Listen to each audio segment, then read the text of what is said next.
Ok, boa tarde a todos. Boa tarde. Prazer enorme de estar com vocês nesta tarde, prazer enorme de ter atendido o convite do caríssimo amigo Everton.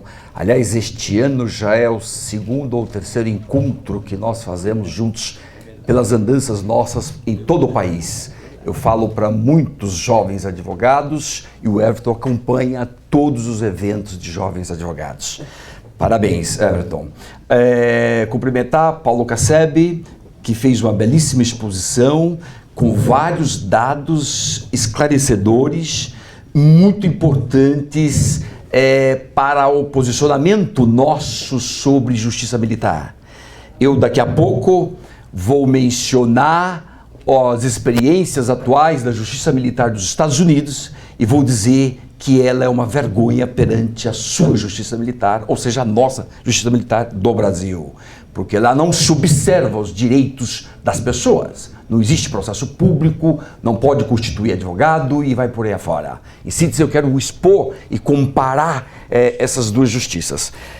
Cumprimentando a todos vocês, vamos então já, desde logo, entrar no tema que nos importa, dizendo o seguinte: eu acabo de escrever um livro, o livro sai em agosto, portanto dentro de uns 20 dias está na praça.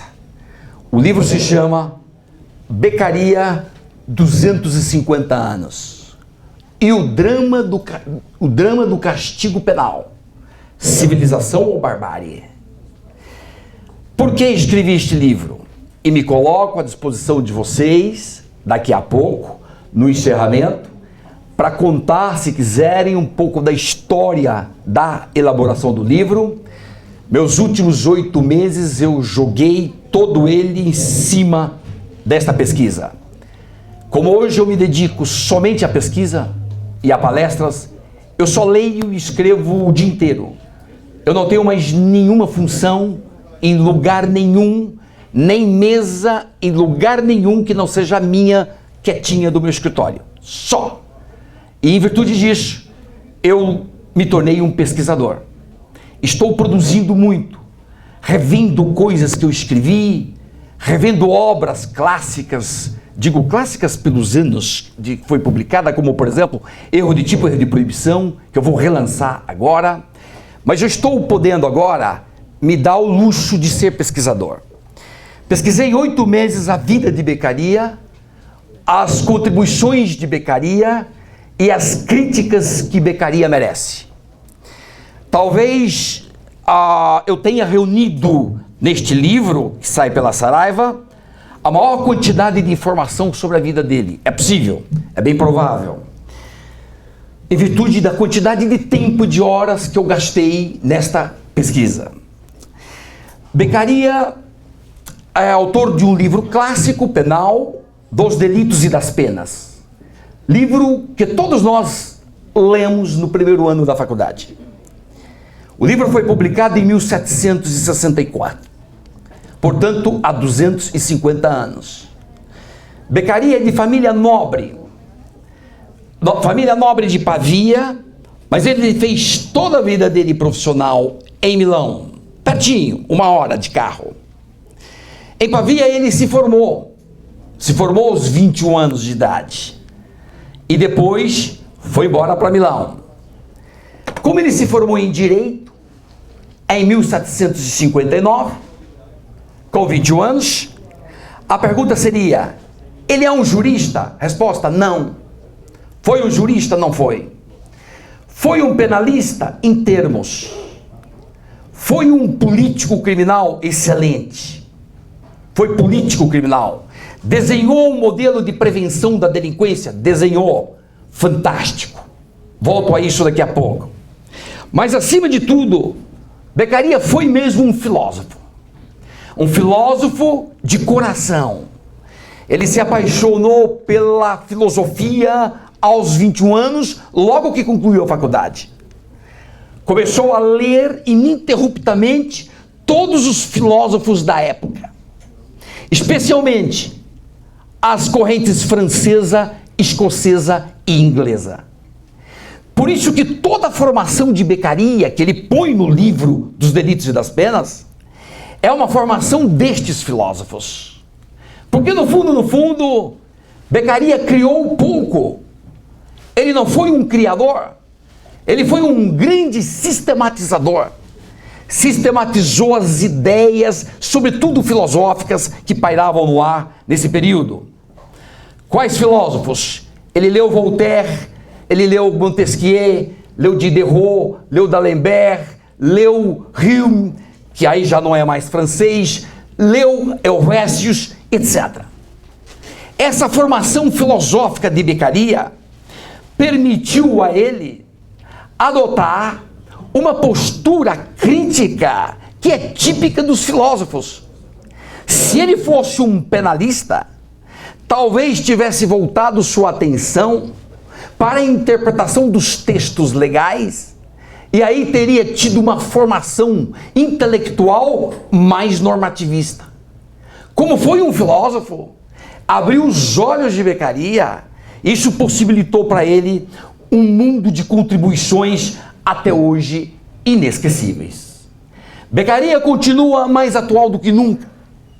Quando você vê um juiz, nesta semana, decretando interceptação telefônica de vários advogados do Rio de Janeiro, absolutamente contra o Estado de Direito, você vê o quanto que Beccaria continua atual. Por quê? Porque não se observa o estrito Estado de Direito vigente no nosso país. Para fechar esse bloco, Beccaria, no entanto, embora filósofo de coração, no fundo, ele foi um grande economista. Só escreveu um livro de penal. Só um livro. Nunca mais voltou a escrever livros de penal. Só escreveu 2 anos antes de morrer 2 artigos mais penais. E acabou. Só. O resto tudo foi economia. Porque a profissão dele foi um professor de economia da Universidade de Milão. Ajudou muito Beccaria ao longo da sua existência, da sua vida. Isso é importante porque nenhum de nós jamais faz sucesso sozinho. Nunca. Você sempre tem muita gente que contribui para o teu sucesso. E é isso que é o resultado da tua capacidade de fidelizar pessoas com o seu projeto de vida. Quanto mais gente você fideliza contigo, mais apoios você tem na sua carreira e no seu sucesso. E isso Beccaria captou bem, porque era extremamente maleável, fácil, de conversa fácil, adorava ouvir, falar pouco, falava muito pouco, mas adorava ouvir, e ele ouviu muito os irmãos Verri. Você então, que pode recordar todos que te ajudaram na tua carreira, saibam que Beccaria teve 2 amigos irmãos, Alexandro Verri, Pietro Verri, que foram fundamentais na carreira dele. Pietro cedeu a mesa para ele escrever.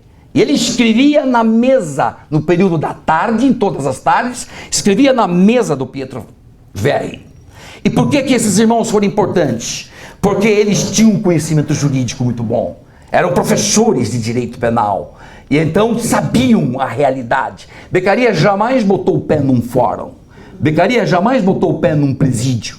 Ele era nobre. Como nobre, não frequentava o ambiente profissional e forense. Portanto, ele não tinha ideias como funcionava na prática. Foi então a valia dos irmãos Verri que conduziu Beccaria ao sucesso que ele fez. Beccaria escreveu o maior livro, o maior best-seller do século XVIII, tirando a Bíblia. Depois da Bíblia, o livro dele, Dos Delitos e das Penas, foi o que mais vendeu em toda a Europa, embora proibido pela igreja. O livro entrou no Index Prohibitorum. Foi para o index dos livros proibidos. A igreja não queria saber do livro de Beccaria. No entanto, no paralelo, o livro foi vendido e todos os europeus que sabiam ler na época, leram Beccaria. Por quê? Ele escreveu a obra num estilo muito acessível para a época, muito acessível. Aliás, antes de escrever penal, Beccaria fez um curso de estilo, publicou um longo artigo sobre o estilo da escrita.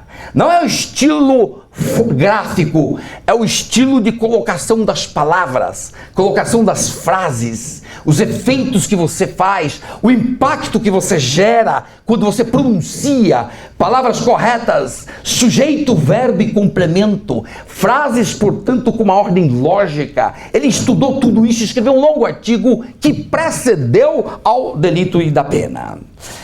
Beccaria, portanto, foi um genial. Não criou tanto, mas foi genial, um grande humanista de coração humanista, mas melancólico, tímido e preguiçoso. A preguiça de Beccaria é reconhecida por ele mesmo nas cartas. Também reconhecida por Pietro Verri, que teve que incentivar Beccaria incontáveis vezes. Vamos, escreva, você sabe, escreva. E ele escrevia muito, 1 hora por dia, e cansava. E já cansava. Pietro Verri deixa isso claro numa missiva, numa correspondência dos dois, e isso é pura, em suma, está tudo provado por cartas. Bem, além de tudo, Beccaria foi extremamente ciumento. Aqui um detalhe da vida privada de Beccaria, pouco conhecido entre nós, mas que eu descobri nas minhas pesquisas, nessa investigação, inclusive na Itália, onde estive para pesquisar tudo isso. A Beccaria é extremamente ciumento, sobretudo da sua primeira mulher, que morreu aos 29 anos, Teresa. Teresa era neta de um general espanhol, o pai de Beccaria não queria o casamento, e ele disse, eu vou casar, e o pai não casa. Se você for casar, não converse mais comigo. Então brigou com o pai, saiu de casa. Daí o apoio, inclusive material, dos irmãos Verri, que ele não tinha muitas vezes o que comer, porque não tinha profissão, tinha 21 anos de idade e estava escrevendo e não tinha, de fato, abrigo, suporte para a vida dele. Mas, sim, ele brigou com o pai para se casar com Teresa e se casou com a Teresa. Depois, reconciliou com o pai do futuro, mais para frente, mas, de qualquer maneira, sofreu uma pena administrativa porque o pai ligou para a polícia e disse, prende Beccaria porque ele não pode fazer e me desobedecer. E aí mandou prender, e ele foi preso administrativamente, ficou preso administrativamente por um período. Bem, este é o Beccaria, a pessoa do Beccaria. Portanto, toda a primeira parte do meu livro, vocês, se tiverem chance de ler, eu os convido para ler este livro, para recordar os conceitos fundamentais e, sobretudo, para ver a análise que eu fiz do pensamento de Beccaria nos dias atuais, se vale, o que não vale, o que ficou, o que não ficou, em suma, muita coisa boa ainda se aproveita de Beccaria. Eu os convido e recomendo então a leitura dessa primeira parte, que é um pouco da vida do Beccaria. Vamos para o conteúdo do Beccaria.